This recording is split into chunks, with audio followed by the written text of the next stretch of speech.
history was in the making. At Kate Sanburn's residence, where he was a guest, he regaled intellectuals and academics with his learning and exposition of Vedanta.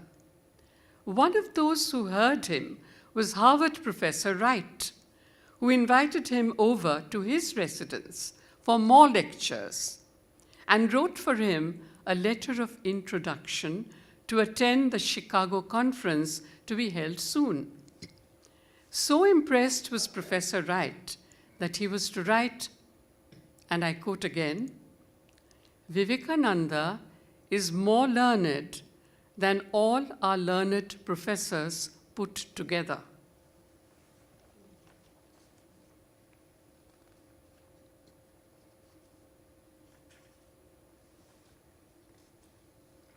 Vivekananda's just restored luck, however, suddenly ran out again when he landed in Chicago and discovered, much to his dismay and distress, that he had misplaced the address of the chairman of the conference that he had to meet. Dejected, he spent a night sleeping in an open cardboard box at the station yard, and the following morning he sat dejectedly on Lakeshore Drive, having been turned away at some of the posh houses where he had rung the bell for help. Luck had certainly run out. And then, amazingly, the door of another house suddenly opened, and a couple, the Hales, rushed out to take him under the wing, brought him home to comfort and safety, and accompanied him to the conference. History then finally came to be made as an initially tongue-tied and diffident Vivekananda, who had come without a prepared speech, entered the stage, and speaking impromptu from the heart, captured the hearts of his listeners. Lost on arrival in America, Vivekananda was able to overcome these acute and deep anxieties he must have felt because of his intrinsic belief in divinity showing him the path. Tagore, too, never lost faith in the divine amidst the countless tragedies that he faced in his personal life when death snatched away, one by one, his loved ones. The first song in his Nobel Award-winning poetry selection, Gitanjali, speaks of how God has made us perennial, Ashesh, endless, when his divine play or Leela totally depletes us before replenishing us again with new life. Jibono Nobu Nobu. I will sing this Tagore song for you. Amare tumi ashesh korecho, amoni lila tabu.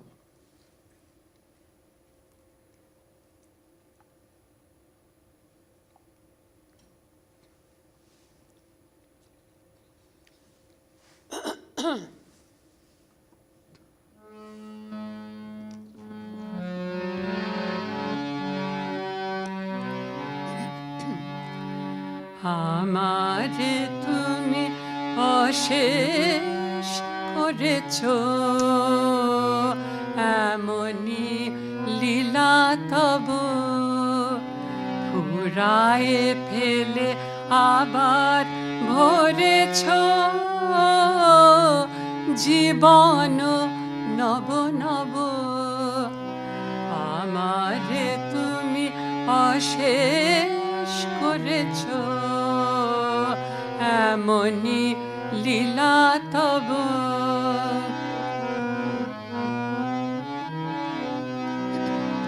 কত যে গিরি কত যে নদী তীরে বেড়ালে বহি ছোট বাঁশি তীরে কত যে গিরি কত যে নদী তীরে বেড়ালে বহি ছোট বাঁশি তীরে কত যে তান বাজালে ফিরে ফিরে কাহারে তাহা কব, আমারে তুমি অশেষ করেছ, এমনি লীলা তব।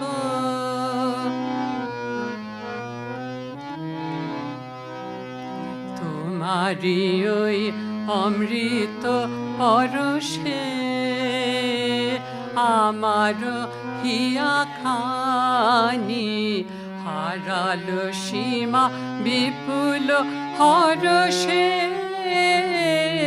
উথলি উঠে বাণী তোমারি ওই অমৃত পরশে আমার হিয়া খানি হারালো সীমা বিপুল হরষে, উথলি উঠে বাণী আমার শুধু একটি মুঠি ভরি দিতেছ দান দিবস বিভা বরে, আমার শুধু একটি মুঠি ভরি দিতেছ দান দিবস বিভা বরে, হলো না সারা কত যে যুগ ধরে, কে বলি আমি লব, আমারে তুমি অশেষ করেছ, এমনি লীলা তব। ফুরায়ে ফেলে আবার ভরেছ জীবন নব নব, আমারে তুমি অশেষ করেছ, এমনি লীলা তব।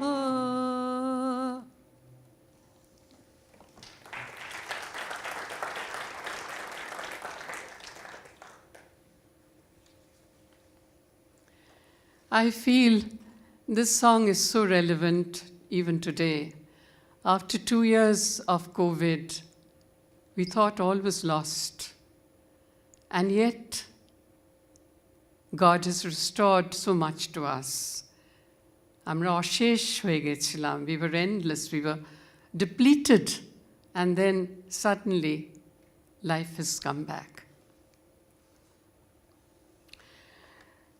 For 4 years, after his historic Chicago address in 1893, Vivekananda toured extensively through the length and breadth of America, giving lectures on Vedanta, winning support from American disciples, many of whom offered him hospitality, gave funds to support his cause, and eventually accompanied him back to India.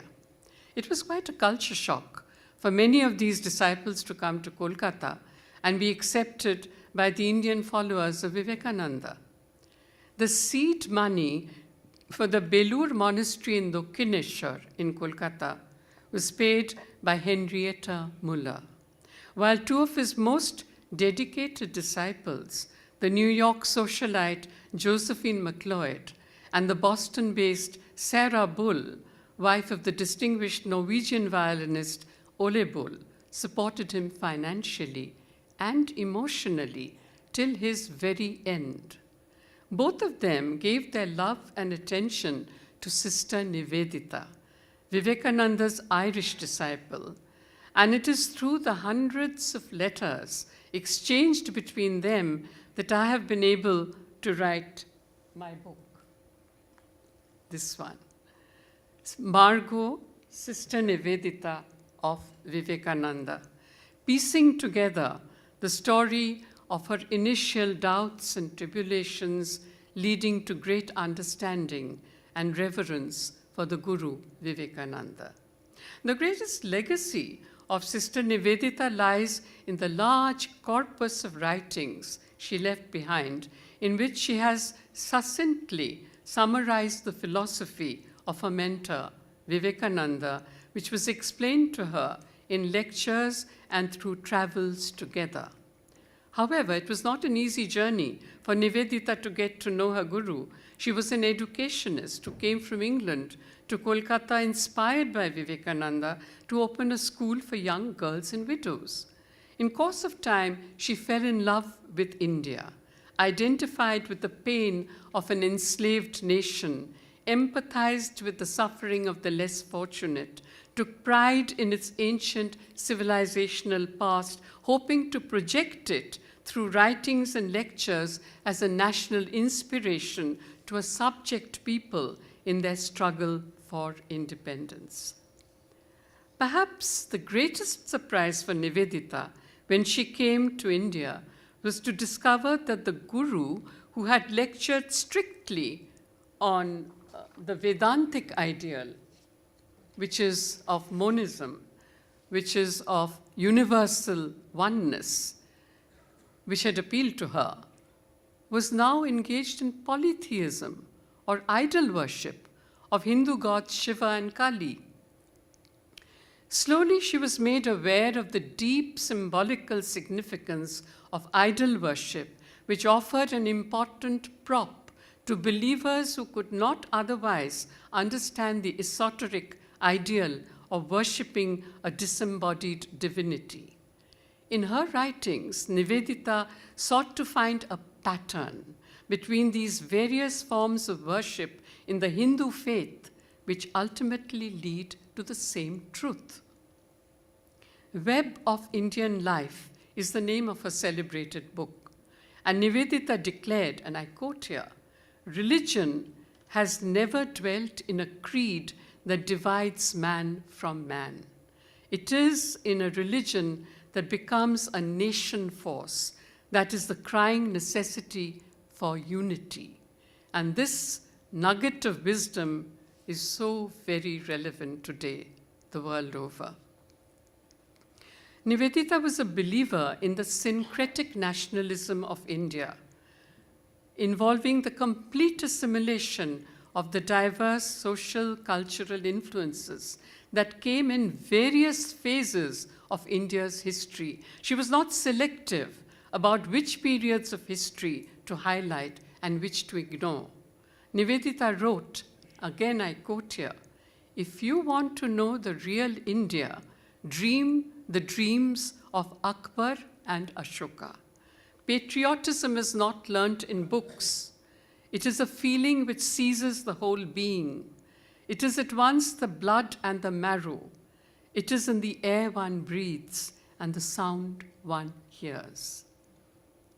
Despite the serious problems that Vivekananda faced while financing his stay in America, he finally managed to woo his American audience with great success, essentially with his message of universal oneness, his eclecticism, linking all religions to this fundamental truth, his acceptance without criticism of all cultures, his insistence of not merely tolerating, which was condescending, but accepting the basis of all religions.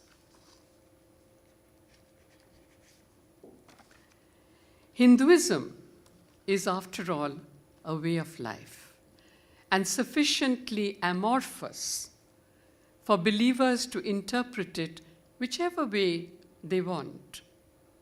Durga and Kali worshippers in Bengal, for instance, celebrate the festivities with offerings of fish and meat to the goddess, while believers in North India are staunch vegetarians during the Navratri celebrations to goddess Durga. It would be incorrect to view Vivekananda as a Hindu revivalist, as often done. He believed in the truth of all faiths instead of the binding force of one. He was also a great upholder of communal harmony and stated, for instance, one of his classic pronouncements, that he wanted future Indians to have strong Muslim bodies and Vedantic souls. I mention an anecdote here. While visiting Sister Nivedita's family in London in 1899, Vivekananda was amused with the frankness with which her younger brother Richmond confided that the whole family had been put on alert during his visit and out of respect for Indian practices asked to refrain from having roast beef. Vivekananda promptly took Richmond to a restaurant and ordered for him a well-done steak. Vivekananda focused on yoga as a way to link the divinity in each individual with the pervasive divinity or absolute consciousness, or God, if you will. Today, yoga, even in the simplest form of Raja Yoga, physical exercise, has become hugely popular in the West. Both Tagore and Vivekananda opened themselves in wonderment, or bishoy, or bismay as you'd say in Hindi. This is a word which is a constant refrain in the next song that I will sing. Akash bhara, shurjo tara, bishyo bhara pran, bishoy tai jage amar gan. Sun and star-filled skies, a world throbbing with life, in the midst of which have I found my place. In wonder, thus does my song arise. I have strained my ears, I have opened my eyes, I have poured out my life into the bosom of the earth. I have searched for the unknown in the midst of the known. In wonder thus does my song arise.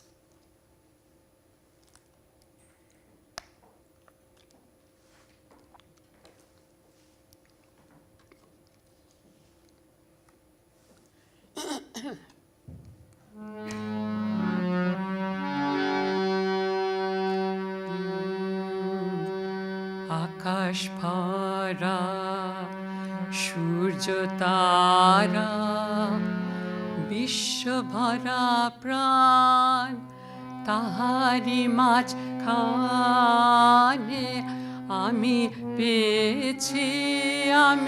পেয়েছি মোর স্থান বিস্ময়ে তাই জাগে জাগে আমার গান আকাশ ভরা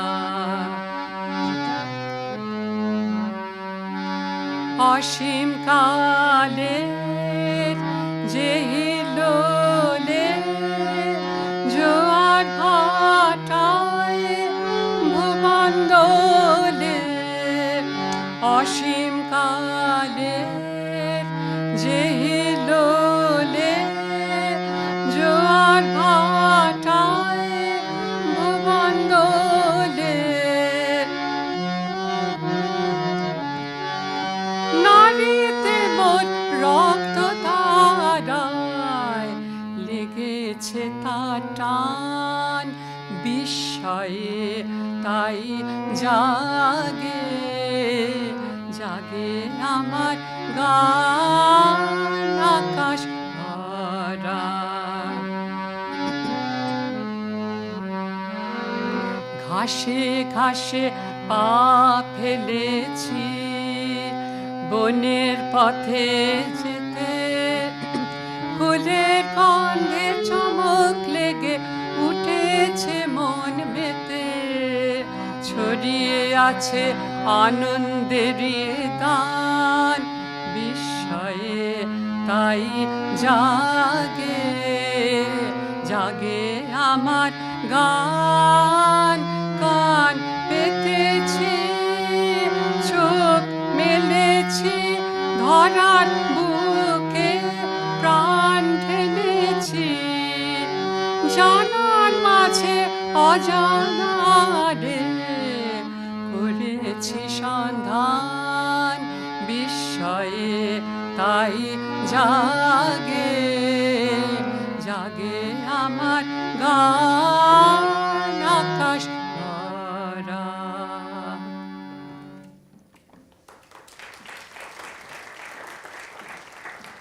Ultimately, both Vivekananda and Tagore had to plough their lonely furrows, conscious of the scathing criticism they often had to face in the realization of their dreams. And I end this session with this popular Tagore song, which was also Gandhiji's favorite. Many of you know this song. Please join me or clap along. Jodi to dak shune keu na ashe, tabe ekla chalo re.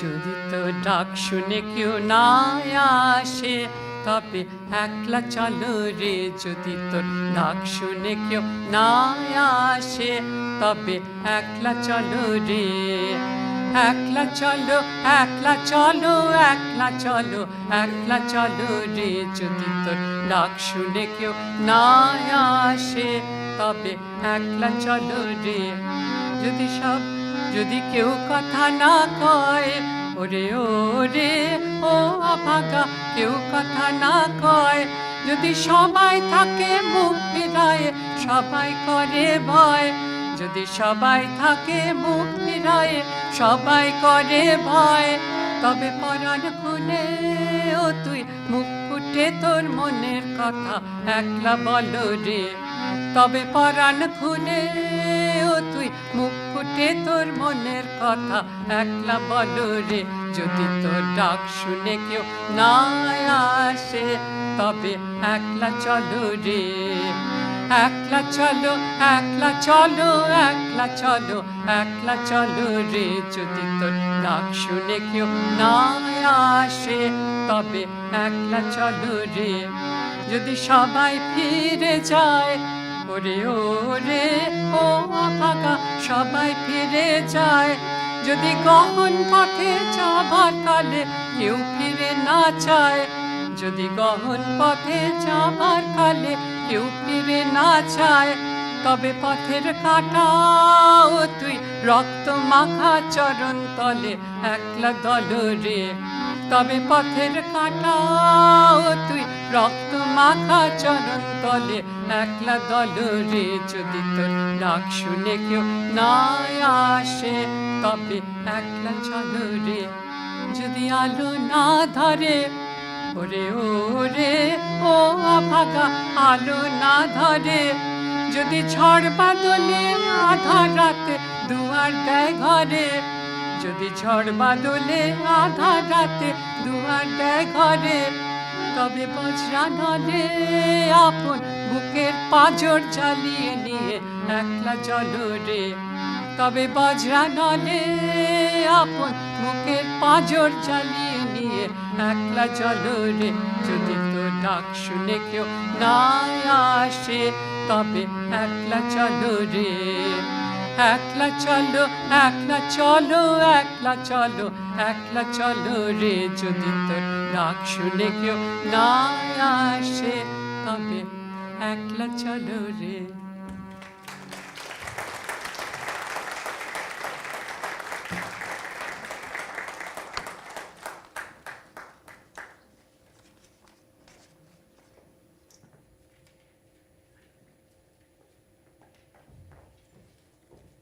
Thank you, Rebasam, for that beautiful performance and talk that we just had just now. It was such a special way to open up the JLF Houston this year. I think we have a special gift for you.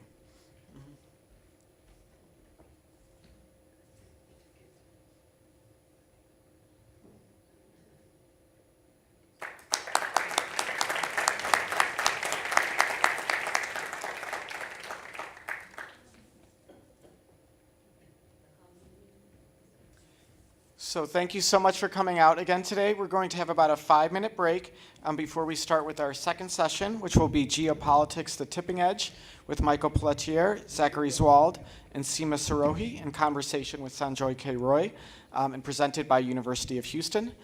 So we will see you in just a few minutes. Thank you.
All right, welcome back, everybody. That was a quick changeover, and we're going to get started with our second session, which is Geopolitics, the Tipping Edge. Michael Pelletier, Zachary Zwald, Seema Sarohi, in conversation with Sanjoy Roy, and presented by University of Houston.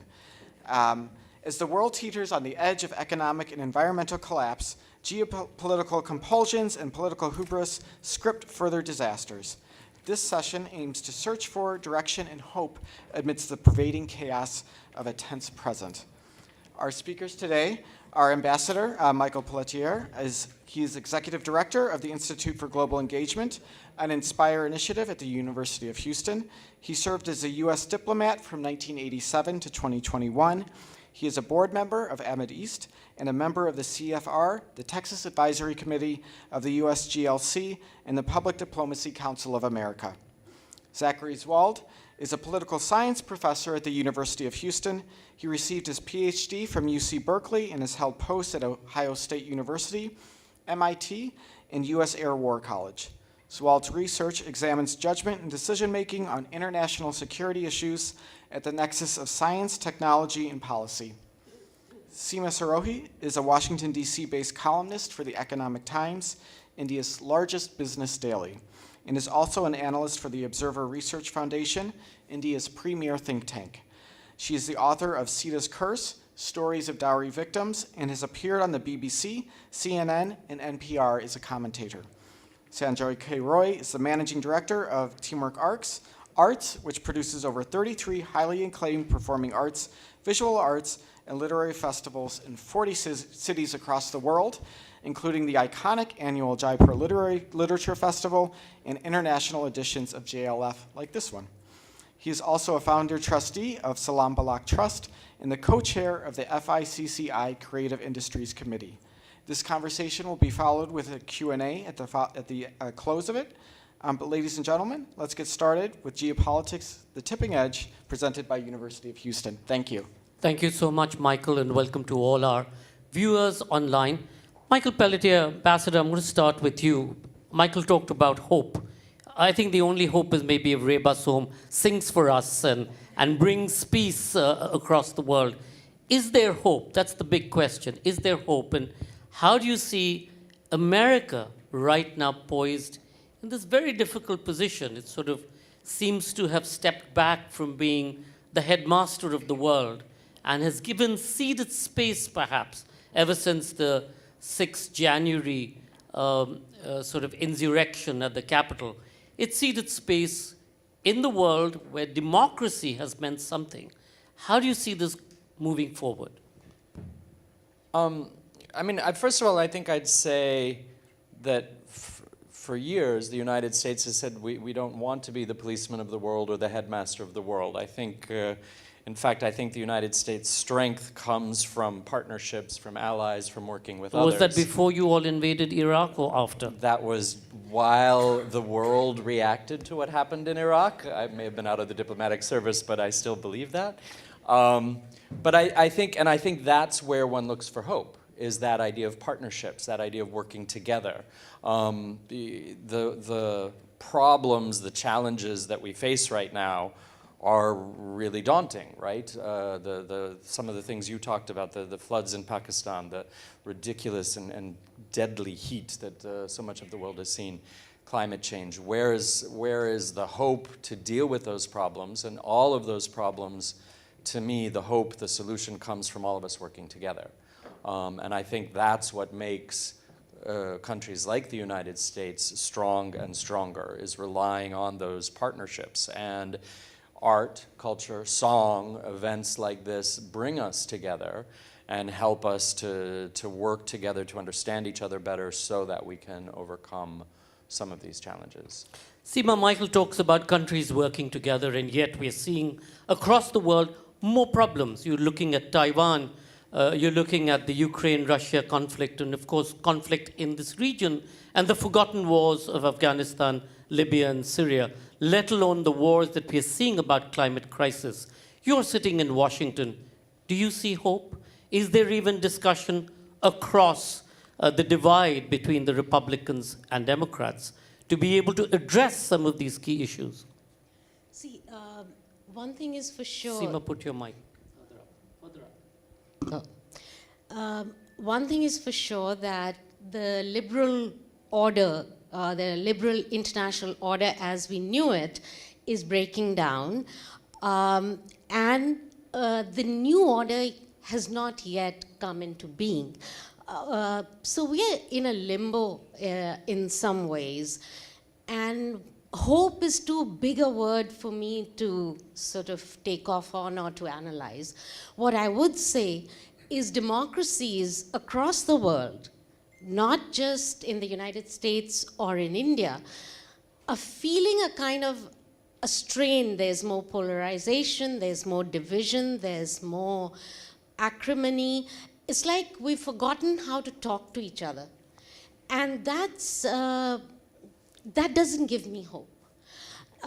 The United States, in Washington, D.C., it's so interesting to see that the Republicans and Democrats are so polarized, they no longer can work together. I came to Washington originally in the late 80s, early 90s.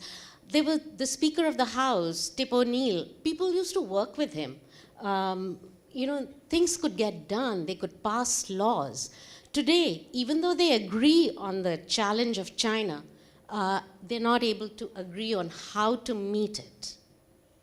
Professor Zachary, Seema talks about divisiveness, and she talks about perhaps the problem with hope. You've been doing a lot of work in terms of communication and how language today is being used, as we've seen, in social media and so many other places, to either up the ante as far as war goes, or perhaps step it down. Your research has been absolutely fascinating in this area of how do you frame the question or how do you frame a particular problem. How do you see social media, which is actually where much of the world is at war, is on social media. It's not necessarily only on ground. How do you see that moving forward? Well, first, I think we need to kind of realize that words and language does actually matter when it comes to national security. It's one of these interesting things that when we're talking about economics, this behavioral revolution about beliefs and perceptions varying completely at odds with the material world, that's 40, 50 years old. But in national security issues and political issues, we spend a lot of time talking about physical things. We talk about relative capacities of militaries and economies, and we don't think enough about the ability to shift people's views up and down, right? So I think that unfortunately, we see a lot of loose talk in the social media era. Everyone has talked about the anonymity of talking from your computer, from tweeting, from not seeing the people that you're speaking to, and that leads people to get a charge out of saying very controversial things, right? So a lot of the work that you've been mentioning, that I've been doing, talks about measuring people's ability to receive just how the same facts are presented in two different ways. That dictates whether we want to take big risks and be violent and aggressive, or be more conservative and look for more diplomatic compromises.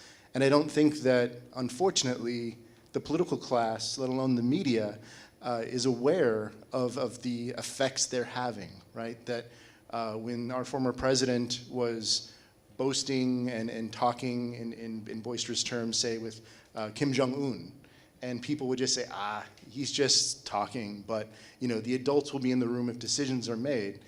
A lot of the research I've been doing shows that actually he can shift public opinion to a point where he paints himself into a corner. And all of a sudden, all this boisterous talk that was just supposed to be for the cameras is now putting him in a situation that if he doesn't act, if he doesn't push, he may lose political face. He may not get the Republicans reelected or himself reelected. So we need to think more about that connection between social media and shifting frames of the world and the real decisions that are being made. He's talking about real decisions being made, Michael. Diplomacy in the past has always been at the forefront of bringing people together, or at least looking at resolution. However, the world order has changed completely. Today you have Quad, you've had Brexit, you've had the Ukraine-Russia conflict. How do you see that sort of playing out? You've been chargé d'affaires in India on behalf of the United States and the State Department. Do you see India and US coming together to be able to power this new, perhaps, world order? Yeah, I mean, I do. I think India and the U.S. have a lot in common. Does not mean we're going to agree on everything. Does not mean every day of every year of our partnership, of our relationship, is going to be smooth sailing. That's not true of any partnership or relationship, as we all know from our personal lives. But that doesn't mean that the partnership can't exist and can't be useful. I think that's true of a lot of the partnerships and a lot of the allies that exist these days. Those partnerships and that common work together continues to exist even through disagreements, even through difficult times. And I think it's important to remember that. I think it gets to what Professor Oswald was saying about the importance of language. It's important to remember that and to speak accordingly and to frame the difficulties accordingly. They're not necessarily existential. There may be differences of opinion. There may be differences of ways of sort of tactics, but it doesn't mean the fundamental underlying beliefs are different. And I think what we're seeing, as Seema said, is you see a lot of shifts right now. You see a lot of kind of things that we thought were fundamentally agreed upon being re-examined and reconsidered. But that said, I think there are still a lot of countries in the world that still believe in the importance of representative democratic government, of the importance of taking public opinion into account. And I think that's one thing that is very true of India and the United States. We all love a good argument. Love a good argument. Seema, a couple of years ago, Houston celebrated Howdy Modi. America and India celebrated Howdy Modi, the coming together of these two great democracies.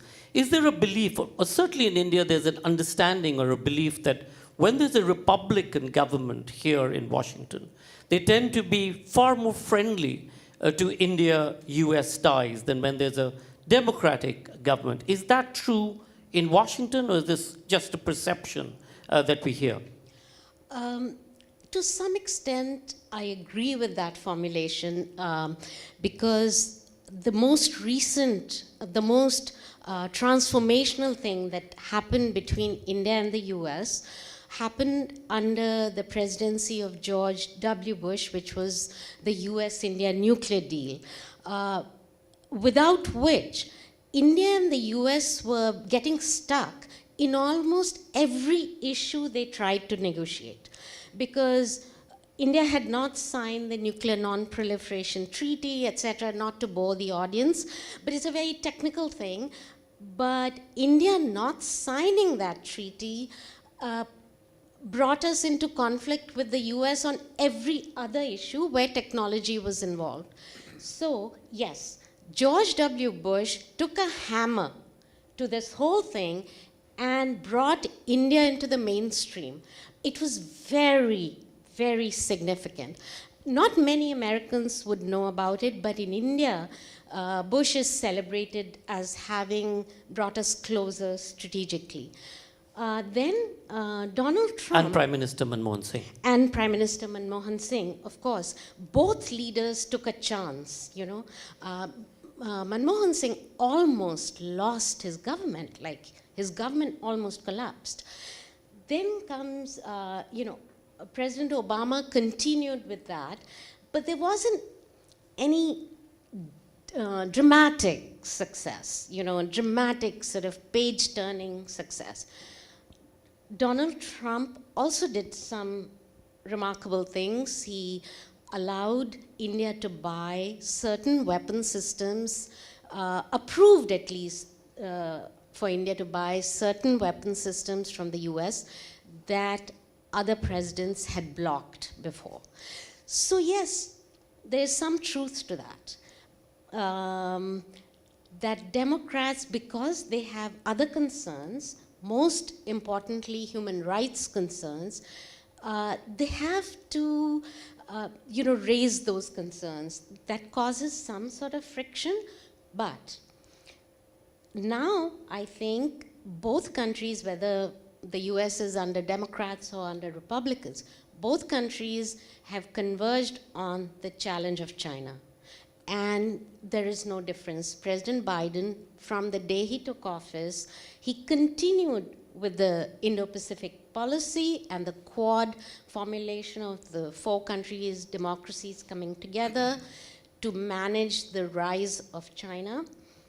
That was under Trump, believe it or not. You know, I know Donald Trump has a certain reputation for what he did inside the United States, but for India, he wasn't a bad president. Professor, you talked about the challenge of China. And again, we come back to the written word or the rhetoric that we hear. More and more, America is waking up, or American public is waking up to the challenge of China. Earlier, it was China and the United States were joined at the hip. China owned a lot of the United States' debt, but it also had this imbalance in its trade. Today, America has woken up to that fact. However, in every agreement or trade negotiation, you have this lost in translation, primarily because of the differences in language and nuance. And you're seeing that not just in the US-China relationship, but you're also seeing that in the United Nations, in the Security Council, where the comma or the full stop become, the big sort of stopping point. How do you see that moving forward? How do we solve the problem of language and nuance, especially when it's two completely different understandings and philosophy? The philosophy and culture is different. Right. So I think America, and I think this describes the left and the right, is waking up to the fact that our arrogant belief that if we traded with China, China would become like us, isn't happening, right? And that they have been able to use the market and further their system and spread their beliefs. And I think for a lot of Americans, our just comfort and inability to see past our kind of classic liberal worldview didn't allow us to see that as a possibility. That if you brought in capitalism, you brought in markets, you spread ideas, you raised a middle class, you would think like us. You would see things like us.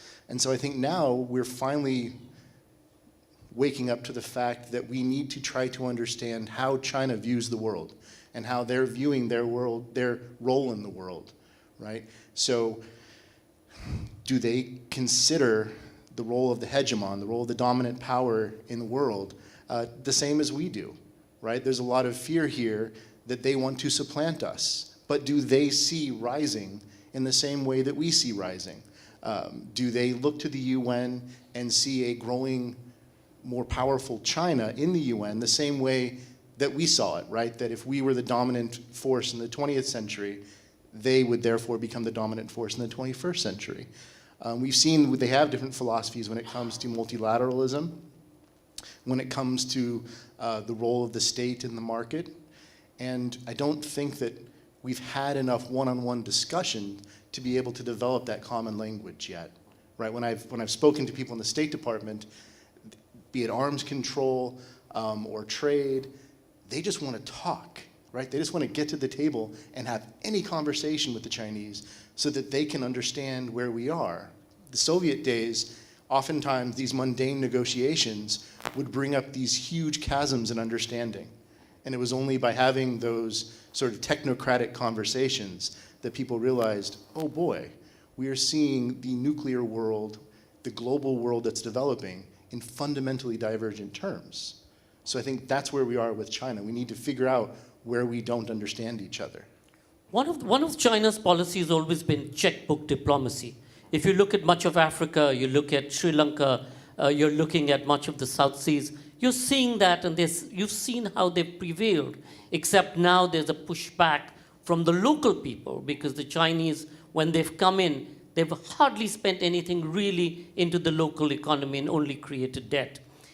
Ambassador, how do you see Quad sort of balancing this? Do you see this as a strong coming together, or do you see this yet again as another grouping because the United Nations has failed in its primary duty, which is to prevent war? Well, I think I kind of see it as two separate things. I think the the first point you make about China's efforts through Belt and Road and through its more debt diplomacy, frankly, than checkbook diplomacy, I think we're seeing the limits of that now in places like a lot of African countries, in Sri Lanka, where you're seeing some real pushback, and you're actually, I think, seeing in China now some realization that, wait a minute, that we were counting on getting this money back and we may not, and that's leading to some more concerns on the Chinese front as well. And I see that as a very important dynamic. I think one where if we all sit back and wait a little bit, we may see that it doesn't work out at all the way the Chinese thought. I see the Quad as something quite different, quite frankly, and getting to my earlier point about allies and working with friends. For years before the Quad became a thing, countries like Japan, Australia, India, the United States, South Korea, and a few others realized that there was a commonality of interest, and some of it had to do with defense and security. A lot of it had to do with trade and economics. A lot of it had to do with common values. And so there was a coming together and a joint effort that grew, frankly, quite organically, and has now, at the current moment, is sort of embodied in the Quad, but I think which is likely to continue to grow and to develop, again, quite organically. And it didn't start necessarily as a grouping in opposition to China. It grew as a group that had a lot of things in common. Is one of those commonalities concern about China? Probably very much, but it's not sort of the driving force. So I see them as quite separate, but I see them as, again, as reinforcing the importance of working with people that are like-minded. Let me put you on the spot now that you're not in the State Department. I am not in the State Department. How do you see, I mean, there's been a divergence of view in India and the US about the relationship with Russia vis-a-vis the war in Ukraine. Yeah. We tend to have a completely different relationship and a worldview of our relationship with Russia. The United States has been trying to push us to come under a particular umbrella which looks at how the Russia-Ukraine conflict is. You've served in India for so long. You know you know the nuances there. How do you see this sort of impacting US-India relationships? I mean, I think, I'll give you again two answers. I think the India-US relationship is far broader, far deeper than any one issue or any one bilateral issue, even if it's something as important as Russia's invasion of Ukraine, which I think is really important. So I think, again, the importance of language and not presenting something as existential when it's not. I think the US-India partnership is now well recognized and very deep and very broad on both sides of the equation. That said, I must say I'm still a bit surprised by India's reaction. I understand it. I understand the history between the Soviet Union and India and Russia and India, the sort of relationship that's existed there for a long time. But I also understand how important the recognition of international boundaries and sovereignty is to India. I visited Arunachal Pradesh. I recognize how important that boundary is to India. And for India to kind of hedge its bets in a situation like this surprises me a little bit, but that's part of an internal dynamic, which hits on a lot of things, right? But I think ultimately, to my mind, quite frankly, the Russian invasion of Ukraine opens some really fundamental questions, and I think countries around the world, not just India, but lots of other countries are going to have to come to terms with that eventually. Ambassador Pelletier says he's surprised, and He should not be. Seema, when China encroached on India's borders, as they've been doing for a while, it's not that any of the Western countries or America stepped up to the table.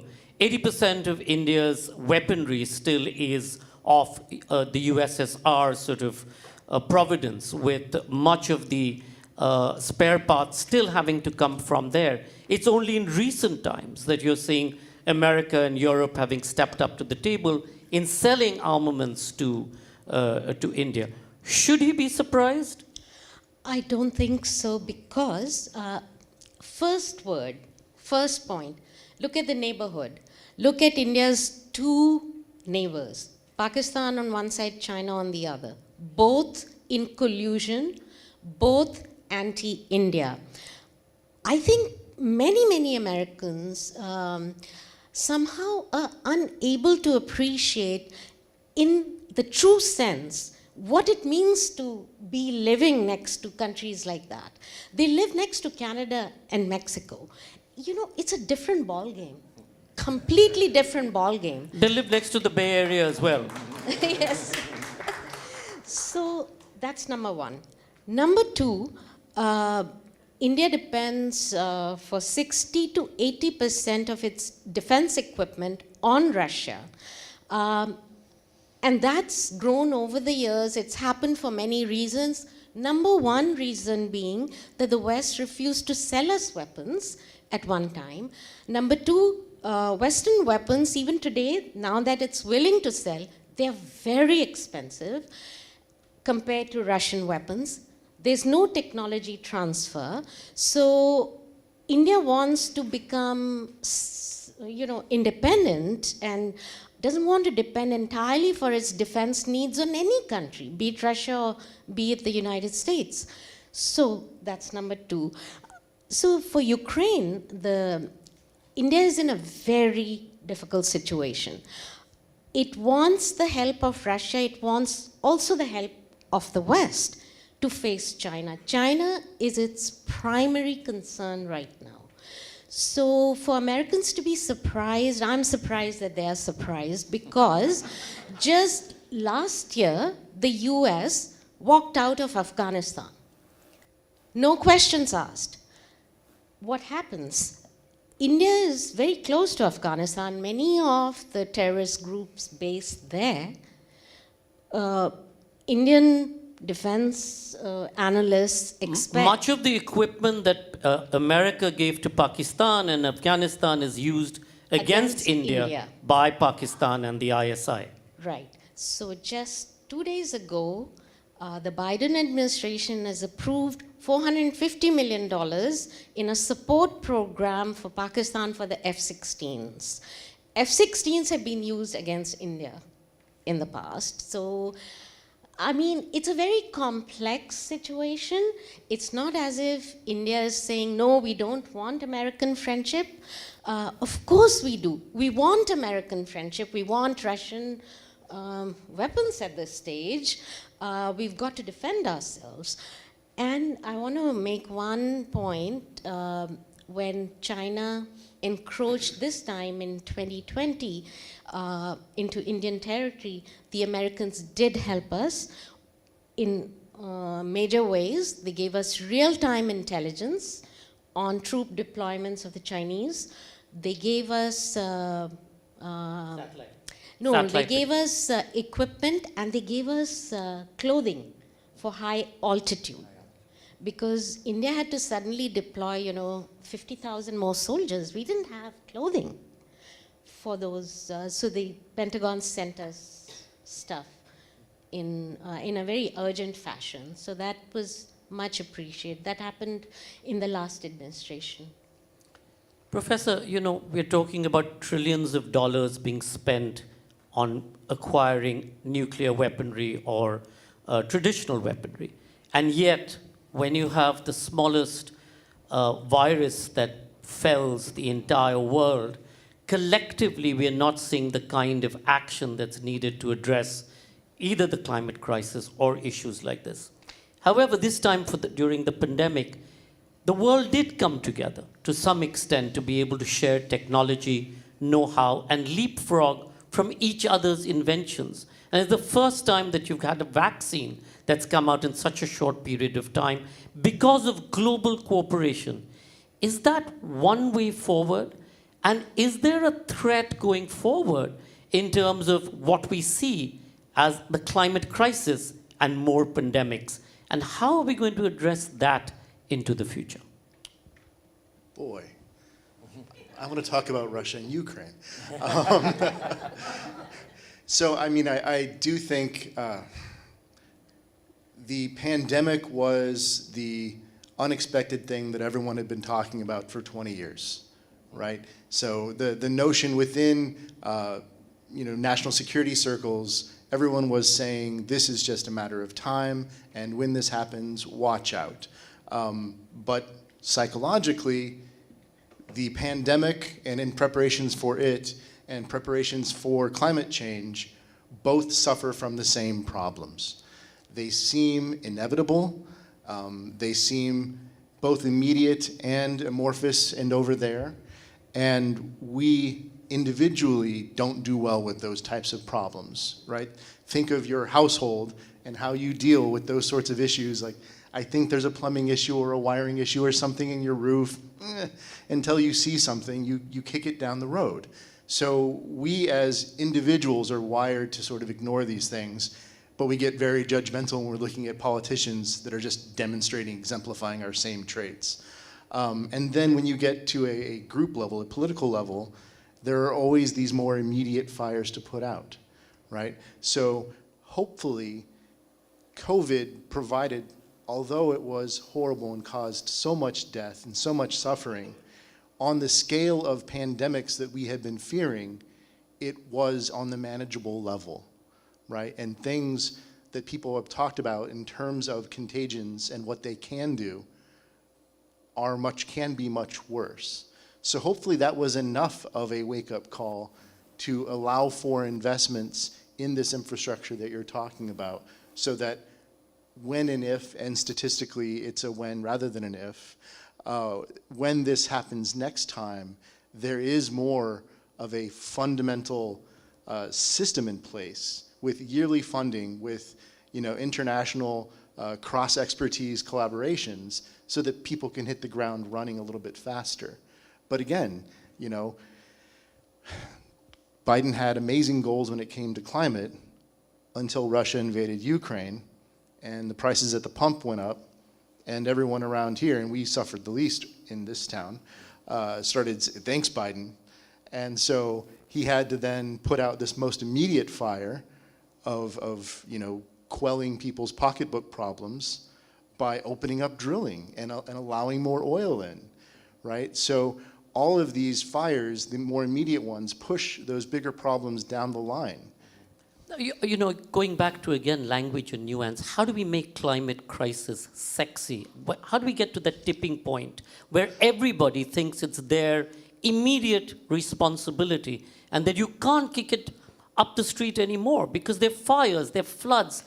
It's all around us. It's no more restricted just to one region. How do we make it sexy? What are we doing wrong? I mean, this is a sentence I never thought I would say, but I think Al Gore tried. It was his voice. He just speaks in a particular way. He was never going to make it sexy. But, so you have, that was as much as you can make it exciting and, him like, Tom Cruise, be flying around in a plane and having his PowerPoint open, but talking about climate change. Unfortunately, I think maybe the environmentalists a lot of studies have been showing this, have overplayed their hand and have convinced everyone that things are so horrible that it's just, okay, I'll buy my gas guzzler and call it a day and, plan to move up north at some point. So I think right now, how do we balance the fact that we are past a lot of these benchmarks where we're going to feel the effects, we are feeling the effects. We can no longer mitigate all of them going forward, but we can mitigate some of them. So how do we make people feel responsible for doing the little they can to mitigate the little that we can? And again, that's quite challenging because I think unfortunately it isn't sexy. It's very mundane. And this isn't a battle that we're 100% going to win, right? We're just trying to make it less bad going forward. And that's why I'm not a politician, because that doesn't motivate people. So if we can't win this battle, Michael, we started with hope. Michael talked about hope. What's the battle we can win? What is it that we can take away from here, the sense of hope? What can change? No, I would disagree that we can't change, that we've lost that battle. I don't think that's right. I will say, just sorry, not to go back to what Zach said, but I was listening to a speaker about a week or so ago, maybe more than that, and I found what he had to say about the climate change and the climate crisis actually very motivating, because his whole point was from the beginning, it is not a crisis in the future. It is not something we need to, it is today, it is yesterday. What we're seeing this week in the news is the worst case scenario that everybody said we need to prepare for 20 years from now. No.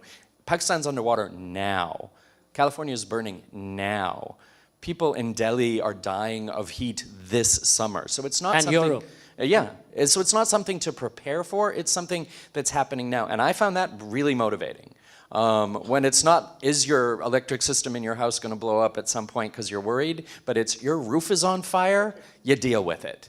And so I think that sense of crisis, again, not wanting us to get into existential language if it's not necessary, but when it is necessary and it is an existential issue, I think that really motivates people. Seema, the Capitol roof was on fire. Have they learned anything? I don't know, but I think you can deal with climate change at small local levels. How about hashtag no plastic straws? Hashtag no plastic bottles. Start at the school level, high school level. But you know what you run into in America if you do that? Well, the teachers will be questioned by some parents or some, right-wing Republican, blah, blah, blah, that, you are teaching my child history, how dare you? They did that in some schools in the Virginia area near Washington, D.C., because they wanted to have a more inclusive take on American history. Anyway, so these are the problems. They're very complex. All the problems kind of run into each other, I feel. Yes, climate is so urgent. Our house is burning. The earth is dying. But, The earth won't die. We will die. We will die. The earth will continue. It always You're has. right. You're right. But, at the government's level, the West promised to give $100 billion per year to developing countries. That promise hasn't been met. So, it's all very well for the West to tell developing countries that, you change your lifestyle, don't have 2 cars. We don't even have 1 car, right now. Not most Indians don't have. So, I think governments have to also act and put the money where their mouth is, instead of just mouthing, big words and going to these conferences on climate change and making promises that they don't fulfill. Before I open up to the audience, Professor, hope. Is there hope? We're coming back again, full circle. Yes. I mean, we've solved the problems of the Right. world, but apart from that. So, okay, in terms, I kind of said why we're doomed due to our psychology, our unwillingness to engage the things that are in the future that are big and scary. A lot of research shows that when you present people with the facts, you present them with different ways of looking at the facts, and you put a lot of people together that think differently, they come around to a common view, right? So right now, we have social media and we have our political system where the loudest 10% on either side, unfortunately, have undue influence on the debate. But we as humans, when you put people in the room with common problems but different perspectives, we can harness the differences rather than just letting them divide us. As long as we don't harness the differences by waterboarding people. Let's open it up for some questions. Any questions in the house? Go ahead. Do we have mics by any chance? Right up front here.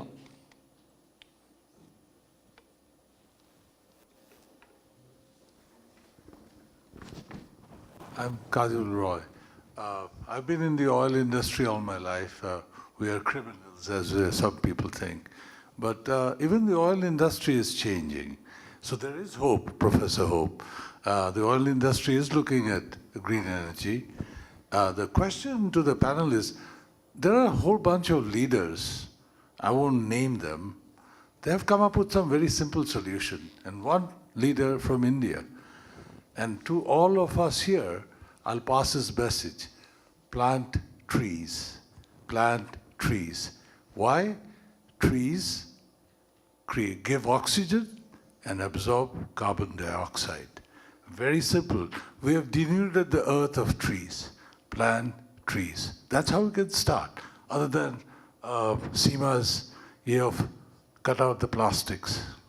Thank you. Plant trees. Any other questions? And we'll come back to reactions. Anybody else in the audience?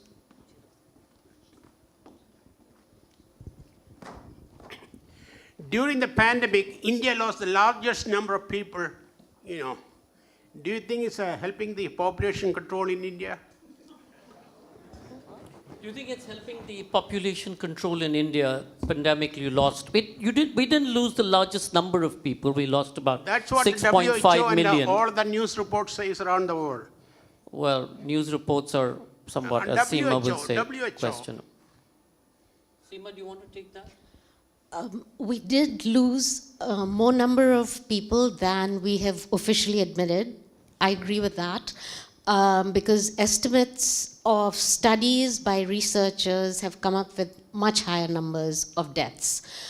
I wouldn't go so far as to try to compare, that was a very big tragedy for India. To say that that's a way of population control, no.